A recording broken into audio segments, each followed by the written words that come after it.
can't tell where the journey will end, but I know where to start. What were some of the first steps that you guys took to finally say, we're going to launch a product and this is what we want to do? How did it all start? Then I moved back to LA and lived in my parents' house and started the company from my bedroom. What if, instead of spending the money you were going to spend on my last semester of school, I spend that on starting this company? He's like, well, you want to do this, you have to do your research and do your due diligence and create a business plan. I came up with this idea when I was interning, when I was interning for a company who made me clean the walls with 409. Who do I want to work with? What is this business going to look like? How am I going to make money? How am I going to charge people for things? I essentially just started reaching out to everybody that I could, and I was like, I think you're really neat.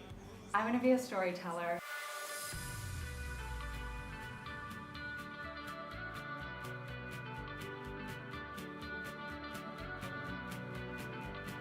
I guess you could say I had somewhat of a quarter-life crisis a few years ago. I literally had like a meltdown, I guess quarter-life crisis, because I was like, well, if the company isn't good enough to move forward and the company is based on me, does that mean I'm like not good enough? And I mean, personally, I was scared and I didn't know what the hell we were gonna do. All of this is still the wild, wild west. There's no formula that if you do X, Y, and Z, you're going to be successful. That doesn't exist. So you really learn by trial and error. So at first we went to, obviously we put money in ourselves.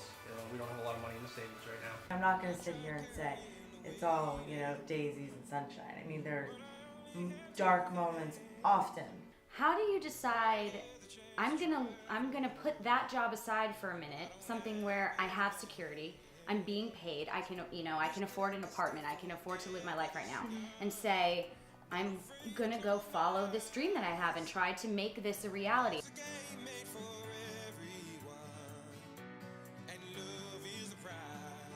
That moment that you make your first transaction, even if it's small, is like what fuels the fire of excitement. Started as a fashion blog, and then in February I launched a line of little black dresses at Walmart. It sounds dorky, but I saw the opportunity. We woke up one morning, we were like, dude, let's just do something about this. We have not had a lot of help. We did not have anyone that was guiding us.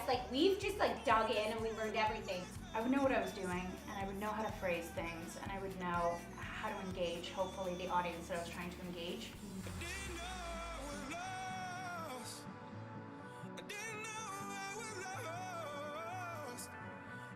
If you have something that you know can be great or that you believe in, the only thing that's standing in your way is you. People can really feel when you're passionate about what you're talking about. Everyone wants to have their say in what you're doing, but you really got to just stay strong and stick to what you believe in and go from there. And growing. It's about growth.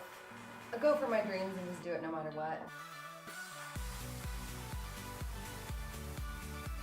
You have to believe in the idea, you have to believe in yourself, even if other people are saying, this is terrible, this is garbage, this isn't right. You're made for this. This is it for you.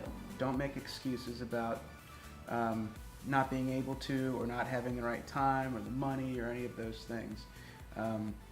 Life's too short to not do something.